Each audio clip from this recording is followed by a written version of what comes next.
Здравей, Свилен. Ще ми разкажеш малко по-подробно за твоята история? Да, сами здрасти.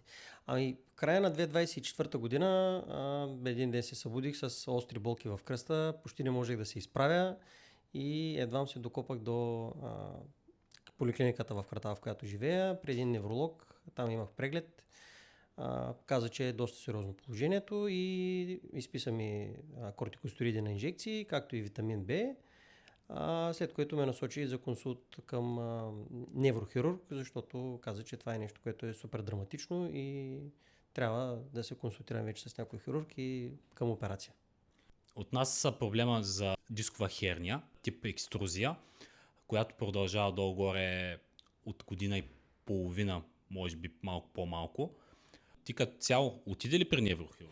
Не, при неврохирург не отивам, защото се познавахме с теб и общо взето твоето мнение беше най-важно за мен тогава, за да мога да видим дали няма някакъв вариант, който да избегнем операцията, защото сме си говорили с теб, че тези неща всъщност могат да се оправят, просто трябва малко повече търпение и постоянство с пациента. Болковата симптоматика долу-горе кога се овладя?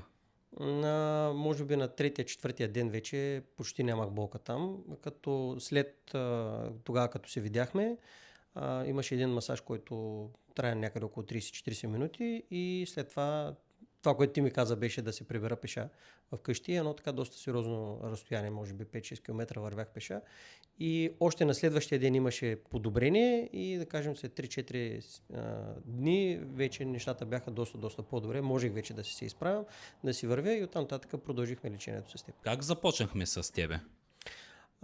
С мен започнахме след като няколко пъти имах проблеми с кръста, така наречените сетвания и еднакви лечения, които се случваха, водеха до един и същи резултат. Витамин Б плюс кортикостероиди на някакъв период от време. И тогава моя много близка каза, че е супер доволна от теб и решихме тогава да дойда при теб, да си запазя час. Направихме диагностика, видяхме всъщност откъде идват нещата, че проблемът е от ходилата, различни скъсявания в тялото. Тогава направихме диагностиката с упражнения, които трябваше да се правят и веднага усетих тази разлика. След продължителна терапия пред теб и упражненията, които ти ми даде, тези ситуации, които имаше със сетванията, драстично намаляха и може би в рамките на ако допреди това са били веднъж, два пъти годишно, в рамките на последните 5 години това беше единствен такъв случай, който се случи. И се радвам, че успяхме да го овладеем тогава. Лечението като цяло състои от мануална терапия, апаратни терапии и упражнения. Кога започна упражненията? Веднага след това, както ми го каза, общо отнемаха не повече от 30 минути на ден и два през ден ги правихме. Тъй като има случаи с дискови херни, които може да отнемем по-дълго време, докато стигнем до упражненията, долу-горе може да трае около 2 месеца, 3 месеца, но в неговия случай, понеже може би симптоматиката е била овладяна много по-бързо и той е започнал упражненията малко по-отрано.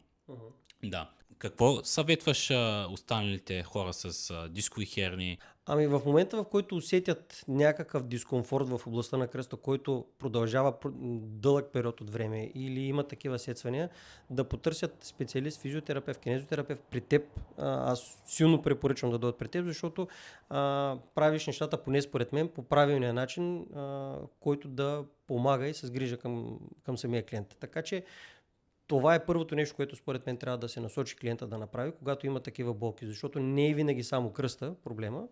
При мен това, което бяха и необходимостта от стелки, които сложихме, които допълнително пък помогна и на походката и болките в краката, които имах.